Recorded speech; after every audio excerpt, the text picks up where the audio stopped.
மணி நேரம் நின்னாரு, ஊக்கத்தொகையை கொடுத்தாரு, அப்படி இப்படிலாம் பில்டப் பண்ணுறாங்க. அப்படி பார்த்தீங்கன்னா கேப்டன் அவர்களும் சரி, இப்போ ஆண்டுகிட்டு இருக்கிற முதலமைச்சர் திரு ஸ்டாலின் ஆகட்டும், எம்ஜிஆர் ஆகட்டும், எவ்வளோ மணி கணக்கில் நின்றுருக்கிறாங்க. சும்மா ஒரு 8 மணி நேரம் நின்னதுக்கே வந்து இவ்வளவு தொடர் பிரச்சாரங்கள் கண்டினியூஸா எவ்வளவு பண்ணிட்டு கேப்டன்லாம் 47,000 கிலோமீட்டர் தமிழ்நாடு முழுதும் சுற்றுப்பயணம் பண்ணியிருக்கிறாரு. நீங்கள் சுற்றுப்பயணமே இன்னும் போகவே இல்லையா? போய் 3வது 4வது இதுலேயே வந்து 1008 உங்களுக்கு பிரச்சனை ஆகி போச்சு. புரியுது? கேப்டனும் சரி, எம்ஜிஆரும் சரி, திரு கலைஞர் அவர்களும் சரி, மக்களோட மக்களாகவே பயணிச்சாங்களே.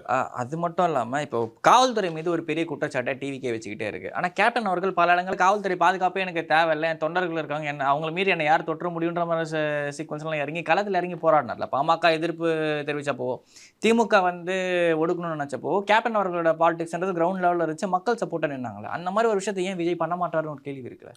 இல்லை, கேப்டனுக்கு வந்து போலீஸ்காரங்களும் சப்போர்ட் பண்ணாங்க. நான் கண்கூடா இல்ல, பார்த்துருக்கேன் இல்ல. சார். ஒரு போராட்டம் நடக்குது சார். ஒரு போராட்டத்துக்கு மேடைக்கு கேப்டனை கையை பிடிச்சி கூப்பிட்டு போறதே ஒரு பெரிய காவல்துறை அதிகாரி தான் கூப்பிட்டு போறாரு. இல்ல அந்த ஆஸ்பெக்ட்ல சொல்லல, பாதுகாப்பு தரலன்ற மாதிரி உங்க கம்ப்ளைண்டா வைக்கிறாங்களே. எனக்கு என் சார், வேற தொண்டர்களே போதும். போலீஸ்காரங்களுக்கு வேற வேலையே கிடையாதா? கிட்டத்தட்ட 8 கோடி மக்கள் மேல இருக்கிறாங்க. காவல்துறை 1.5 லட்சம் பேர் தான் இருக்கிறாங்க. உனக்கு மட்டும் காவல்துறை பாதுகாப்பு கொடுத்துட்டு அப்போ மற்ற சட்டம் ஒழுங்கு பிரச்சனை, மற்ற விஷயங்கள்லாம் பார்க்கறதுக்கு காவல்துறைக்கு வேலை இல்லையா? ஒருத்தனுக்கு மட்டும் 5000 போலீஸை கொண்டு இறக்க முடியுமா? அப்படி பார்த்தா திருவண்ணாமலை தீபத்திக்கு அவ்வளோ பேர் இருக்கிறது இல்லையா? கேப்டன் வந்து பார்த்தீங்கன்னா, நான் நிறைய இடங்கள்ல கண்கூடா பார்த்துருக்குறேன். கேப்டன் வர்றாருன்னா 4 நாளைக்கு முன்னாடியே அங்கே தொண்டர் படை போயிடுவாங்க. நிர்வாகிகள் 3 நாளைக்கு முன்னாடியே போயிடுவாங்க. போய் டிஸ்கஸ் பண்ணுவாங்க. இப்போ வந்து மாநாடு நடந்ததுன்னா சாதாரணமெல்லாம் ஒன்றும் நடக்கலை. திரு எல்கே சுதி சார் வந்து அவர் 1 வாரத்துக்கு முன்னாடி அங்கே போயிட்டார். எப்படி பண்ணணும், யார் வந்து 5 கார் பார்க்கிங், விஐபிக்கு ஒரு கார் பார்க்கிங்கு, அடுத்து மாநில நிர்வாகிகள் மாவட்ட செயலாளருக்கு ஒரு கார் பார்க்கிங்கு, அப்புறம் ஒன்றிய நகரம் பேரூர் கழகம் அவங்களுக்கு ஒரு கார் பார்க்கிங்கு, அப்புறம் கிளைகளுக்கு அவங்களுக்கு ஒரு, அப்புறம் ஜென்ரலாக ஒரு 5 பார்க்கிங் 6 பார்க்கிங் பண்ணுறாங்க.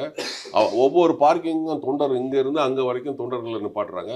ஒவ்வொரு இடங்களுக்கும் பேட்ச் கரெக்டாக கொடுக்குறாங்க. ஒன்றியத்துக்கு என்ன மாதிரி பேட்ச்சு, நகரத்துக்கு என்ன மாதிரி பேட்ச்சு, மாவட்ட செயலாளருக்கு எப்படி கொடுக்கணும், மாநில நிர்வாகிக்கு எந்த பேட்ச்சு, அதெல்லாம் பார்த்து தான் அலோவ் பண்ணுறாங்க. புரியுதுங்களா? அங்கே தண்ணி எப்படி வந்து டிஸ்ட்ரிபியூட் பண்ணணும், சாப்பாடு வந்து அவங்களே கட்டி கொண்டு வந்துட்டாங்க. அப்போ தண்ணி கொடுக்கணும், அப்போ தண்ணி எப்படி கொடுக்கணும், அதெல்லாம் பார்க்குறாங்க. ஸோ அவர் சுதீஷ் சார் வந்து 1 வாரத்துக்கு முன்னாடியே போயிட்டார். 3 நாளைக்கு முன்னாடி டே அண்ட் நைட் அங்கே வேலை செய்கிறாரு. அவர் மட்டும் வேலை செய்யலை, நிர்வாகிகள் அத்தனை பேரும் வேலை செய்கிறாங்க.